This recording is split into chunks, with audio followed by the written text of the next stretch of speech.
దేవుని నామానికి మహిమ కలుగును గాక. క్రీస్తు నందు ప్రేమైన దేవుని బిడ్డలారా, అనుదిన జీవవాక్యమునకు మిమ్మల్ని ప్రేమతో ఆహ్వానిస్తున్నాము.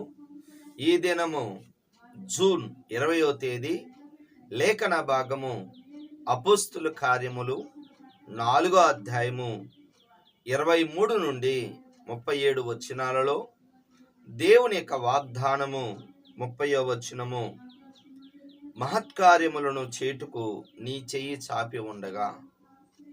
ఆది అపోస్తులు అద్భుతాలు చేశారు అంటే దేవుడు తన చెయ్యి చాపాడు వారి ద్వారా చేయటానికి. అపోస్తులైన పేతురు గారు మరి పుట్టినది మొదలుకొని కుంటివాడిని అయిన ఒక వ్యక్తిని బాగు చేసినప్పుడు ఆ మహత్కార్యం, ఆ గొప్ప సూచక్రియను చూసి ఇంచుమించు 5,000 మంది ప్రభువును అంగీకరించారు. అటువంటి సమయములో ఈ యొక్క యూదులు, శాస్త్రులు, పరిసయ్యులు పేతురు, యోహానులను బెదిరించారు. అయితే వారు ప్రార్థన చేస్తున్నారు, ప్రభువా, నువ్వు సర్వశక్తిమంతుడివి, సృష్టికర్తవి, మరి నువ్వు చేయగలిగిన దేవుడివి, నీ చెయ్యి చాపి ఉన్నావయ్యా.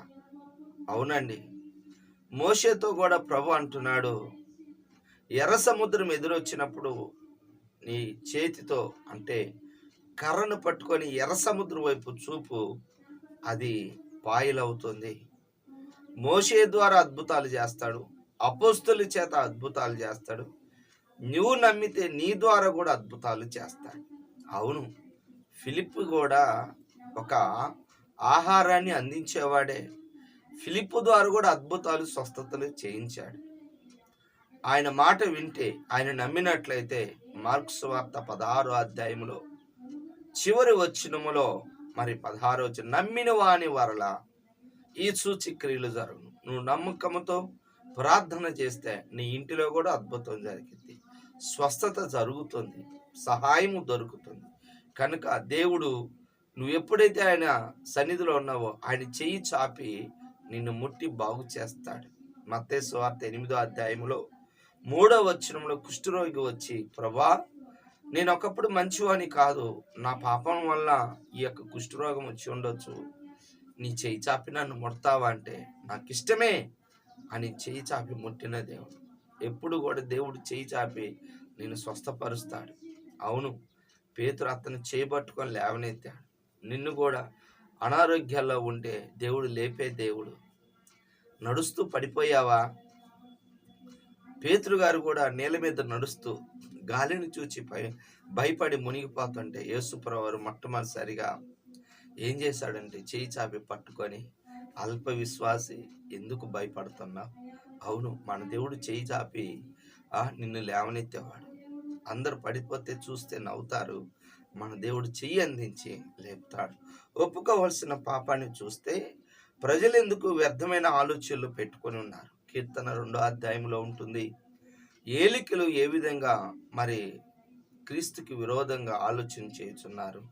భూరాజులు, అవునండి, ఈ లోకపు రాజులు క్రైస్తవత్వం గురించి, క్రీస్తుని గురించి ఆనాటి అధికారులు కానీ అందరూ కూడా వ్యర్థమైన ఆలోచనలు చేసి మరి యేసు ప్రభు దేవుడు అన్నందుకు, అంటే ఆయనే నేనే మార్గం, సత్యం, జీవం అన్నందుకు ఇక సాక్షులతో మనకు పని ఏమిటి అని చెప్పి ప్రధాన యాజకుడే వస్త్రాలు చించుకొని, ఈయన దేవుని కుమారుడు అంటున్నాడు కనుక ఈయన సిలివేద్దామని వ్యర్థమైన ఆలోచనలు.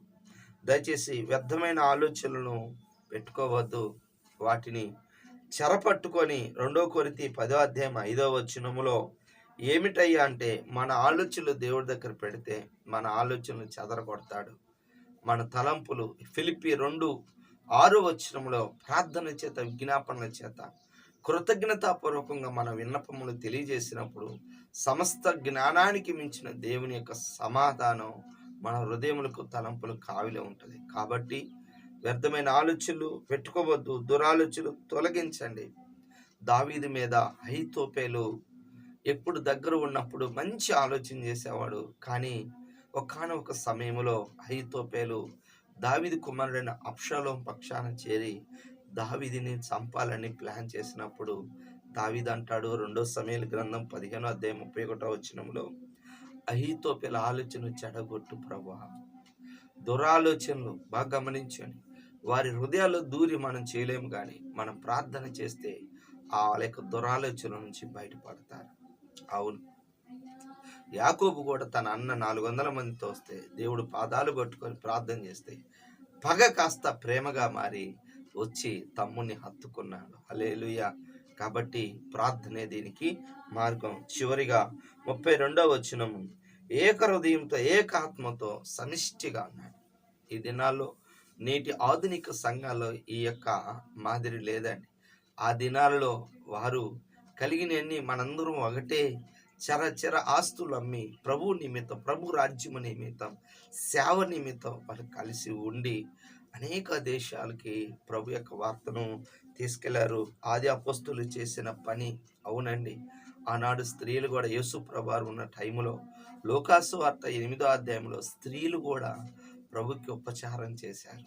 అవును, మనము ఇప్పుడు ఉదాహరణకి ఒక ఊరికి వెళ్ళి సేవ చేయాలన్నా అక్కడికి సువార్త ఉచితమే, కానీ అక్కడికి వెళ్ళి పరిచర్య చేయాలంటే ఆహారం లేకపోతే కావాల్సిన ధనము అది సంఘస్థులే ఇవ్వాలి. ఒకటి గుర్తుపెట్టుకోండి, సేవకులకి విశ్వాసులకి దేవుడు పెట్టిన సిస్టమ్ భలే ఉంటుంది, ఓ పద్ధతి. ఏలియా సారేపతి దగ్గరికి వెళ్ళాలి, ఆ రొట్టెను పట్టుకొని ఆస్వాదించినప్పుడు 3.5 సంవత్సరం తొట్టిలో పిండి తరగలేదు, బుడ్డిలో నూనె తరగలేదు, కానీ ఆమె ఈయనకు రొట్టె చేసేవ్వాలి. చూడండి, ఈయనే రొట్టె చేసుకుని అద్భుతం చేయడం. విశ్వాసులకి ప్రార్థన చేసి దేవుడు కార్యం చేసిన ఆ విశ్వాసులు సేవకుని పోషించాలి. కాబట్టి మీరు స్థానికంగా వెళ్తున్న సేవకుల్ని మరి వారి అవసరతలు చూడండి, ఎందుకంటే వారు మీ కొరకు ప్రార్థన చేస్తారు, మీకు దేవుడు కార్యం చేస్తాడు. దానిని బట్టి వారిని పోషించండి. సంఘం అభివృద్ధి అయితే దేవుడి మాటలు దీవించును గాక. ఆమె ప్రార్థన చేసుకున్న ప్రేమ కలిగిన తండ్రి యేసయ్యా, నీ వందనాలు. ఈ ఉదయ కాలంలో నీ కృపలో నీ దయలో నాయనా మాకు అద్భుతాలు చేసే దేవుడిగాను, దురాలోచనలు ఉండకూడదని, మాకు కలిగినది ఇతరులకి సేవ నిమిత్తం కూడా సహకరించే వాళ్ళంగా దయచేయమని. అయ్యా, బిడ్డలు ఎవరెవరు తింటున్నారో వాళ్ళ అవసరతలు తీర్చండి. వారికి నాయన నువ్వే వాక్కు ద్వారా మాట్లాడమని, మహిమ నువ్వు తెచ్చుకోమని సహాయం చేయమని యేసు నామంలో ప్రార్థిస్తున్నాను తండ్రి. ఆమేన్. తండ్రి యొక్క ప్రేమ, కుమారుని యొక్క కృప, పరిశుద్ధాత్మపు దీవెన సదాకాలం మనందరికీ తోడై ఉండును గాక. ఆమేన్. హల్లెలూయా. దేవుడు మిమ్మల్ని దీవించును గాక. ఆమేన్.